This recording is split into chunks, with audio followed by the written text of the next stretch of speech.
வணக்கம். டான் தமிழொலியின் காலை நேர பிரதான செய்தி அறிக்கை. செய்திகளுக்காக இணைந்திருக்கும் நான் ரோஹிணி அறந்தவச்செல்வம். நளின் பண்டார எம்பி சமூக ஊடகங்கள் ஊடாக உண்மைக்கு புறம்பான மற்றும் தவறான தகவல்களை வெளியிட்டுள்ளதாக வீதி அபிவிருத்தி அதிகார சபை தெரிவித்துள்ளது. வீதி அபிவிருத்தி அதிகார சபையின் பிரதான கணக்கில் இருந்து ஒப்பந்தக்காரர்களுக்கு 380 மில்லியன் ரூபாய் தவறுதலாக மீண்டும் செலுத்தப்பட்டுள்ளதாக ஐக்கிய மக்கள் சக்தியின் நாடாளுமன்ற உறுப்பினர் நளின் பண்டார முன்வைத்த குற்றச்சாட்டில் எவ்வித உண்மை தன்மையும் இல்லை என அந்த அதிகார சபை தெரிவித்துள்ளது. நளின் பண்டார ஊடகங்களுக்கு கருத்து தெரிவிக்கையில், குறித்த அதிகார சபையின் பிரதான கணக்கில் இருந்து 2023ஆம் ஆண்டில் ஏற்கனவே பணம் செலுத்தப்பட்ட ஒப்பந்தக்காரர்களுக்கு சுமார் 380 மில்லியன் ரூபாய் தவறுதலாக மீண்டும் பணம் செலுத்தப்பட்டுள்ளதாக குறிப்பிட்டிருந்தார். இதற்கு பதிலளிக்கும் வகையில் வீதி அபிவிருத்தி அதிகார சபை விடுத்துள்ள அறிக்கையில், நளின் பண்டார எம்பி சமூக ஊடகங்கள் ஊடாக உண்மைக்கு புறம்பான மற்றும் தவறான தகவல்களை வெளியிட்டுள்ளதாக சுட்டிக்காட்டியுள்ளது. இந்த குற்றச்சாட்டுகளை மறுப்பதாகவும் இந்த அறிக்கை முற்றிலும் அடிப்படை மற்றும் ஆதாரமற்றது என்பதுடன் உண்மைகளை மறைத்து முன்வைக்கப்பட்டுள்ளதாகவும் அந்த அறிக்கையில் தெரிவிக்கப்பட்டுள்ளது.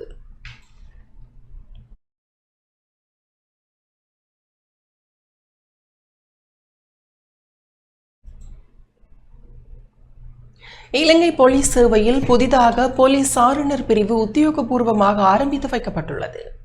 இலங்கை போலீஸ் சேவையில் தலைமைத்துவம், ஒழுக்கம் மற்றும் சமூக தொடர்புகளை வலுப்படுத்தும் நோக்கில் புதிதாக போலீஸ் சாரணர் பிரிவு உத்தியோகபூர்வமாக ஆரம்பித்து வைக்கப்பட்டுள்ளது.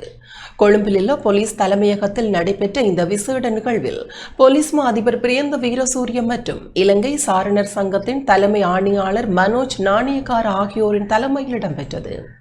இலங்கை சாரணர் சங்கத்தின் தலைமை ஆணையாளர் மனோஜ் நாணயக்காரவின் எண்ணக்கருவிற்கமைய போலீஸ் உத்தியோகர்களிடையே சாரணிய கொள்கைகளை ஒருங்கிணைக்கும் நோக்கில் இந்த புதிய பிரிவு தோற்றுவிக்கப்பட்டுள்ளது.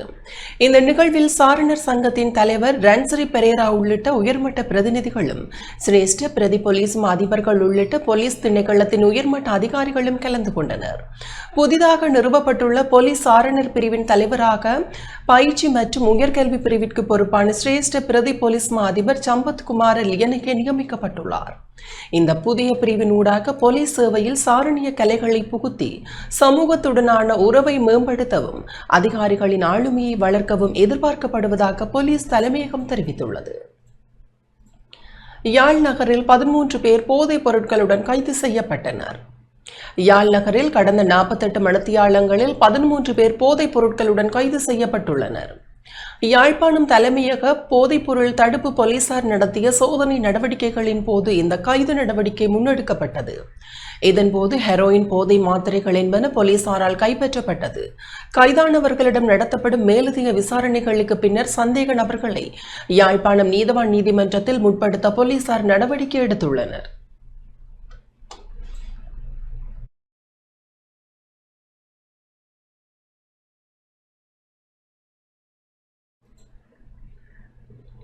யாழ்ப்பாணத்தில் அர்ச்சுனா எம்பியுடன் முரண்பட்ட பெண் ஒருவரை விளக்கமறியலில் வைக்க நீதிமன்றம் உத்தரவிட்டுள்ளது. யாழ்ப்பாணத்தில் அர்ச்சுனா எம்பியுடன் முரண்பட்ட பெண் ஒருவரை விளக்கமறியலில் வைக்க மல்லாகம் நீதவான் நீதிமன்றம் உத்தரவிட்டுள்ளது.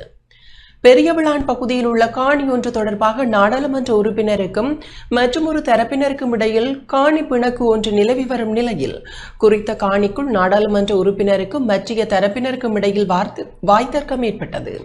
இந்த நிலையில் நாடாளுமன்ற உறுப்பினர் தனது கைத்துப்பாக்கியை காட்டி அவர்களை மிரட்டியமை தொடர்பிலான காணொளிகள் சமூக வலைதளங்களில் பகிரப்பட்டு வருகின்றது.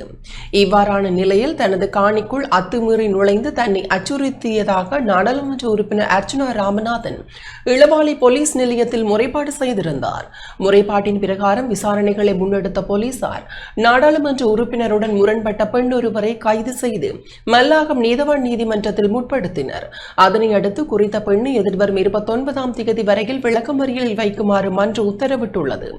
அதன்போது குறித்த பெண் 1 வயது குழந்தை தாய் எனவும் குழந்தைக்கு பாலூட்ட வேண்டிய தேவை உள்ளதாகவும் மன்றிற்கு சுட்டிக்காட்டிய போது குழந்தையை தாயுடன் இருக்குமாறு மன்று அனுமதித்தது.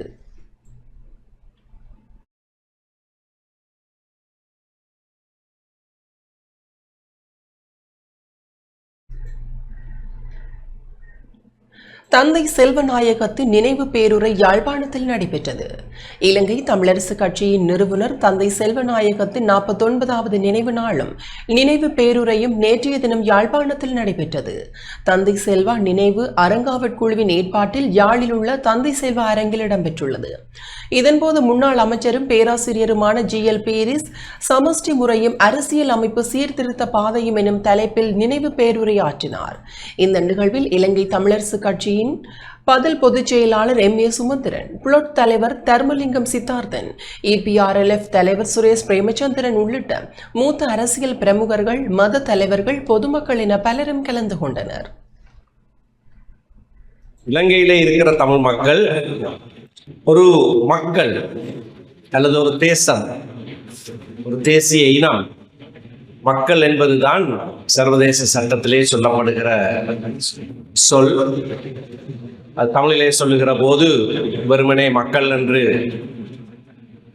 அதனுடைய முக்கியத்துவம் விளங்காமல் இருக்கிற காரணத்தினாலே அதனுடைய உட்கருத்து நாங்கள் ஒரு தேசம் என்று சொல்லுகிற போது எங்களுக்கு சுய நிர்ணய உரிமை உண்டு என்று ஆரம்பத்திலேயே தமிழ் மக்கள் சார்பிலே அந்த கருத்தை, அந்த எண்ணக்கருவை விதைத்தவர் அவர். ஆகையினால்தான் அவர் தந்தை செல்வா என்று அழைக்கப்படுகிறார். அந்த கருவை அவர் விதைத்த நாளில் இருந்து இன்று வரைக்கும் நாங்கள் ஒரு மக்கள் அல்லது நாங்கள் ஒரு தேசம், எங்களுக்கு சுய நிர்ணய உரிமை உண்டு என்கின்ற நிலைப்பாட்டிலே தமிழ் மக்கள் தொடர்ச்சியாக இருக்கிறார்கள். அந்த உரிமை என்ன விதமாக உபயோகிக்க வேண்டும் என்பது சம்பந்தமாக ஒவ்வொரு காலகட்டங்களிலே ஒவ்வொரு விதமான கருத்துக்கள் முன்வைக்கப்பட்டிருக்கிறது. ஒரு சமஷ்டி கட்டமைப்பிலே தான் எங்களுடைய சுய நிர்ணய உரிமை நாங்கள் உபயோகிக்கலாம் என்பது ஆரம்ப காலத்திலே சொல்லப்பட்ட விடயம். ஆனால் ஆரம்ப காலத்திலே ஒரு சமஷ்டி கட்டமைப்பிலே இந்த உரிமை நாங்கள் வெளிக்கொணரலாம் என்று சொல்லியிருந்த போதிலேயும் 70களிலே 76ஆம் ஆண்டிலே அது வெளியாக சுயநிர்ணய உரிமையாக தனி நாடாக இருக்க வேண்டும் என்று பிரகடனம் செய்யப்பட்டதற்கான காரணம், முதலாவது குடியரசு அரசியல் யாப்பு 1972ஆம் ஆண்டு மே மாதம் 22ஆம் தேதி அங்குரார்ப்பணம் செய்யப்பட்ட போது இந்த நாட்டிலே இருந்து, நாட்டின் தேசிய வாழ்க்கையிலே இருந்து நாங்கள் வெளியே விடப்பட்ட போதுதான், அப்படியானால் எங்களை விட்டு விடுங்கள், நாங்கள் தனியாக செய்கிறோம் என்று சொன்னோம். நாங்கள் உள்ளக சுயநிர்ணய உரிமை உபயோகிக்க வேண்டும் என்பதிலே அனைத்து தமிழ் கட்சிகளும் இப்பொழுது ஒரே நிலைப்பாட்டுக்கு வந்திருக்கிறோம். எங்களுக்கிடையே இருக்கின்ற எல்லா தடைகளையும் தகர்த்தெறிந்து நாம் எல்லாரும் ஒரே மக்களாக அந்த உண்மையை ஆழமாக உணர்ந்து அந்த மக்களுடைய சுதந்திரத்தோடு ஒரே இனமாக, விடுதலை பெற்ற இனமாக மாறி தந்தை செல்வாவனுடைய கனவை நனவாக்க வேண்டும் என்று இந்த வேளையிலே ஆசித்து நிற்கின்றேன். நீலகாமம் தோட்டத்தில் இடம்பெற்ற சம்பவம் தொடர்பில் நாடாளுமன்றத்தில் சமர்ப்பிக்கும் வகையில் மக்கள் பிரதிநிதிகளிடம் பிரேரணை கையளிக்கப்பட்டுள்ளது.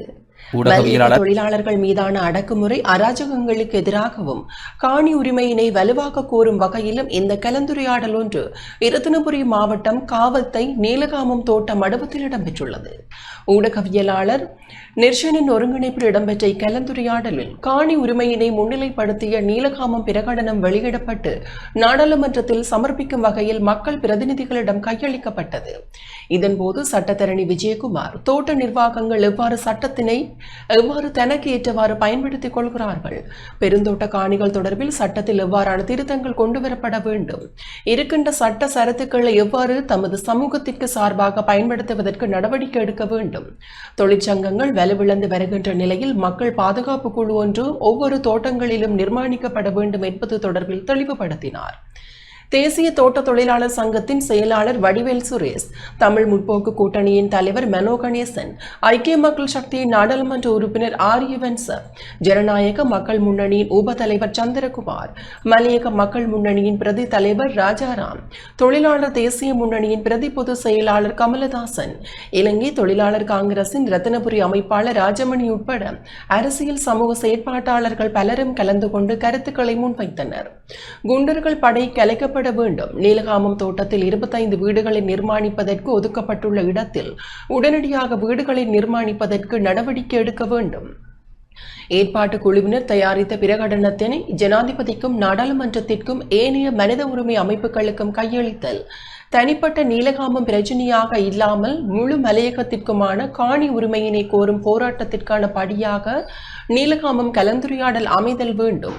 முழு மலையகத்திற்குமான காணி உரிமைக்கான தீர்வு அரசாங்க கொள்கை பிரகடனமாக அமைச்சரவை அனுமதியாக வெளியிடப்பட வேண்டும் போன்ற கருத்துக்களும் இதன்போது முன்வைக்கப்பட்டன.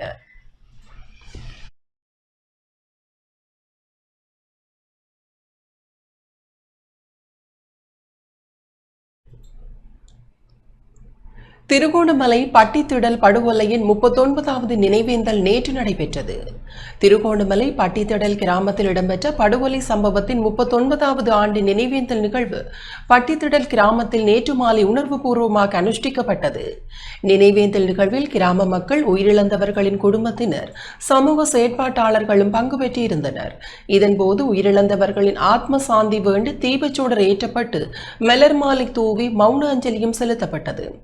1987 4ஆம் மாதம் 26ஆம் தேதி அன்று பட்டித்திடல் கிராமத்தில் இடம்பெற்ற படுகொலை சம்பவத்தில் 17 பொதுமக்கள் ஆயுததாரிகளால் படுகொலை செய்யப்பட்டிருந்தமை குறிப்பிடத்தக்கது.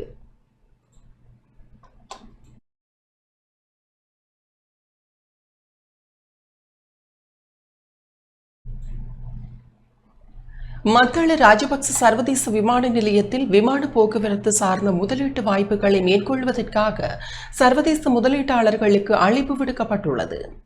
மத்தள ராஜபக்ச சர்வதேச விமான நிலையத்தில் விமான போக்குவரத்து சார்ந்த முதலீட்டு வாய்ப்புகளை மேற்கொள்வதற்காக சர்வதேச முதலீட்டாளர்களுக்கு துறைமுகங்கள் மற்றும் சிவில் விமான போக்குவரத்து அமைச்சு அழைப்பு விடுத்துள்ளது.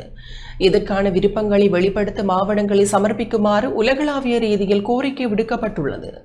விமான நிலையத்தின் எதிர்கால விரிவாக்கல் மற்றும் வணிக ரீதியான பயன்பாட்டில் ஆர்வமுள்ள உள்நாட்டு மற்றும் வெளிநாட்டு முதலீட்டாளர்களுக்கு இந்த அழைப்பு விடுக்கப்பட்டுள்ளது. இலங்கையின் தென்பகுதியில் அமைந்துள்ள மத்தள விமான நிலையம் சுமார் 600 ஹெக்டேயர் பரப்பளவை கொண்டதுடன் முதலீட்டாளர்களுக்கு பல்வேறு வாய்ப்புகளை வழங்குகின்றது. பயணிகள் செயல்பாடுகளை மட்டும் மையமாக கொண்டு கடந்த அரசாங்கத்தினால் முன்னெடுக்கப்பட்ட ஏல நடைமுறையை ரத்து செய்ய அமைச்சரவை எடுத்த தீர்மானத்தை அடுத்தே இந்த புதிய நடவடிக்கை மேற்கொள்ளப்பட்டுள்ளது. விமான நிலைய செயல்பாடுகள், சரக்கு மற்றும் தளவாட சேவைகள், விமான திருத்தம் மற்றும் பராமரிப்பு நடவடிக்கைகள், விமான உதிரி பாகங்கள் உற்பத்தி, பொதியிடல் மற்றும் களஞ்சிய வசதிகளுக்கான கைத்தொழில் பூங்காக்களை நிறுவுதல், அத்துடன் புதுப்பிக்கத்தக்க எரிசக்தி, சுற்றுலா மற்றும் உல்லாச விடுதிகள் உள்ளிட்ட விருந்தோம்பல் சேவைகளுக்கான வாய்ப்புகளும் இந்த விண்ணப்ப கோரலில் சுட்டிக்காட்டப்பட்டுள்ளன. தற்போது இந்த விமான நிலையம் ஆண்டிற்கு சுமார் 3 பில்லியன் ரூபாய் நட்டத்தில் இயங்கி வருகின்றது. 2025ஆம் ஆண்டில் பயணிகளின் எண்ணிக்கை 1,50,000 என்ற அளவை எட்டிய போதிலும் இது விமான நிலையத்தின் 1 மில்லியன் பயணிகள் கொள்ளளவை விட மிக குறைவானது என்பதும் குறிப்பிடத்தக்கது.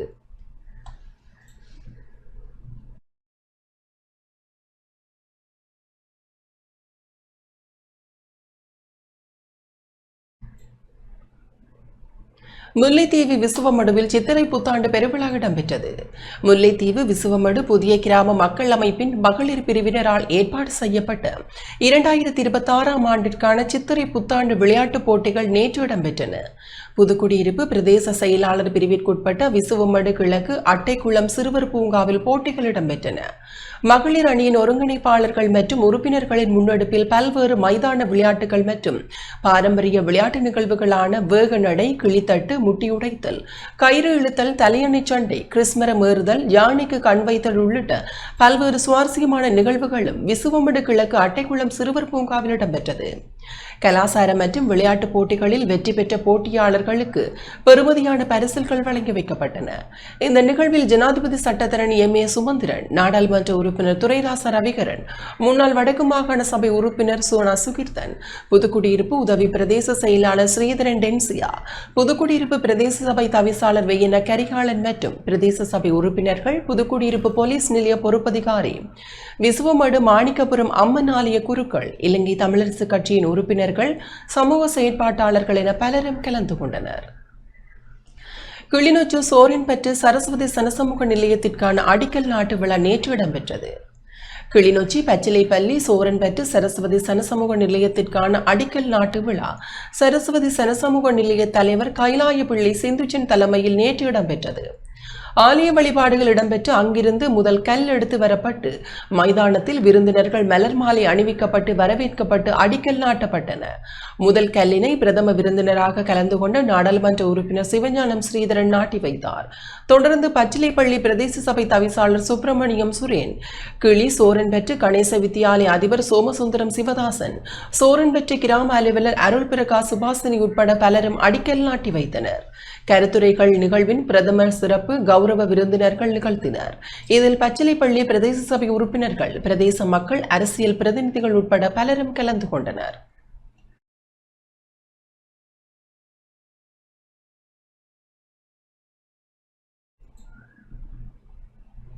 இலங்கையில் மோட்டார் வாகனங்களுக்கான டிஜிட்டல் காப்புறுதி அட்டைகள் எதிர்வரும் மே மாதம் 1ஆம் தேதி முதல் அறிமுகப்படுத்தப்பட உள்ளது. இலங்கையில் மோட்டார் வாகனங்களுக்கான டிஜிட்டல் காப்புறுதி அட்டைகளை எதிர்வரும் மே மாதம் 1ஆம் தேதி முதல் அறிமுகப்படுத்த உள்ளதாக நிதி திட்டமிடல் மற்றும் பொருளாதார அபிவிருத்தி அமைச்சு அறிவித்துள்ளது. மோட்டார் வாகன காப்புறுதி சேவைகளை நவீனமயப்படுத்தும் நோக்கில் இந்த புதிய நடைமுறை அமலுக்கு வர உள்ளது. இலங்கை காப்புறுதி ஒழுங்குமுறை ஆணைக்குழு, இலங்கை காப்புறுதி சங்கம் மற்றும் இலங்கை போலீசார் ஆகியோரின் ஒருங்கிணைப்புடன் இந்த செயற்றிட்டம் நடைமுறைப்படுத்தப்பட உள்ளது. இதன் மூலம் வாகன உரிமையாளர்கள் காகித பயன்பாடற்ற இலகுவான காப்புறுதி சேவையை பெற்றுக்கொள்ள முடியும் என அமைச்சின் அறிக்கையில் சுட்டிக்காட்டப்பட்டுள்ளது. இதுவரை பயன்பாட்டில் இருந்த பிளாஸ்டிக் அட்டைகளுக்கு பதிலாக டிஜிட்டல் அட்டைகளை அறிமுகப்படுத்துவதனூடாக சுற்றுச்சூழல் பாதுகாப்பை உறுதிப்படுத்தவும் எதிர்பார்ப்பதாக அமைச்சு மேலும் தெரிவித்துள்ளது. இந்த புதிய முறையினூடாக வீதி பரிசோதனைகளின் போது போலீசார் டிஜிட்டல் முறையில் காப்புறுதி விவரங்களை சரிபார்க்க வழிவகை செய்யப்பட்டுள்ளது.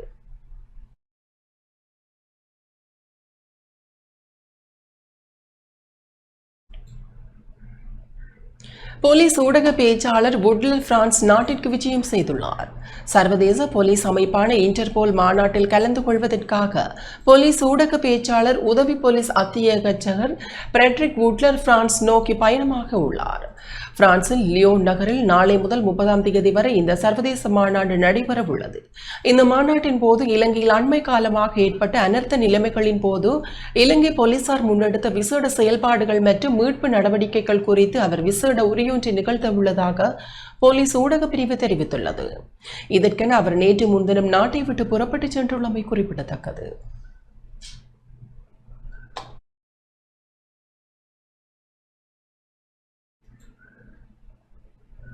இத்துடன் டான் தமிழொலியின் காலை நேர பிரதான செய்தி அறிக்கைகள் நிறைவு பெறுகின்றன. தொடர்ந்து நமது டான் தமிழொலி நிகழ்ச்சிகளின் வாயிலாக இணைந்து கொள்ளுங்கள். வணக்கம்.